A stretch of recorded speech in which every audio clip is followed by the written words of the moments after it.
সম্মানিত প্রিয় উপস্থিতি, ইস্তিগফারের অনেক ফজিলত রয়েছে। যেমন আল্লাহ রাব্বুল আলামিন আপনার জীবনের সমস্ত গুনাহ মার্জনা করবেন, আসমান থেকে প্রচুর পরিমাণে বৃষ্টি বর্ষণ করবেন, সন্তান সন্ততি এবং সম্পদের মধ্যে উন্নতি দান করবেন এবং বাগ বাগিচা নদ নদীর ব্যবস্থা করবেন। যেমন আল্লাহ রাব্বুল আলামিন কুরআনুল কারীমে ইরশাদ করেছেন, ফাকুলতু ইস্তাগফিরু রাব্বাকুম ইন্নাহু কানা গফফারা।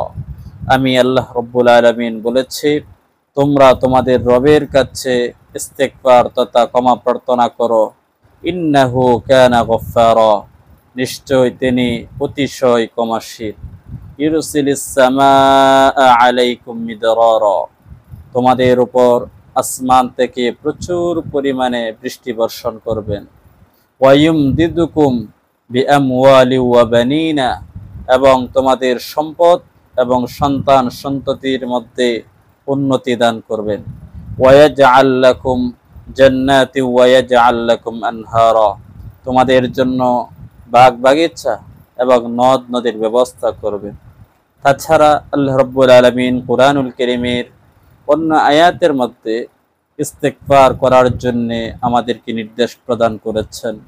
আল্লাহ রাব্বুল আলামিন বলেছেন, ইস্তাগফিরু রাব্বাকুম সুম্মা তুবু ইলাইহি, তোমরা তোমাদের প্রতিপালকের কাছে ক্ষমা প্রার্থনা করো, সুম্মা তুবু ইলাইহি, অতঃপর তোমরা তার কাছে তওবা করো, ফিরে আসো।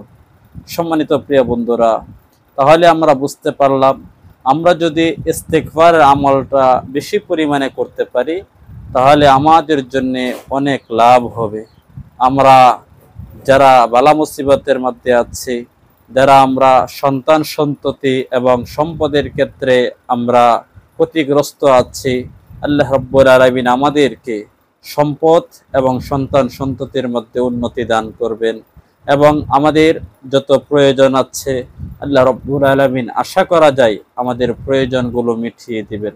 আল্লাহ রাব্বুল আলামিন আমাদেরকে বেশি বেশি ইস্তিগফারের আমল করার তৌফিক দান করুন। আল্লাহর কাছে সদা সর্বদাই যখনই গুনাহ হয়ে যাবে তখনই আমরা যেন আল্লাহর কাছে ক্ষমা প্রার্থনা করতে পারি। আল্লাহ রাব্বুল আলামিন আমাদের সকলকে তৌফিক দান করুন। ওয়া মা আলাইনা ইল্লাল বালাগুল মুবিন।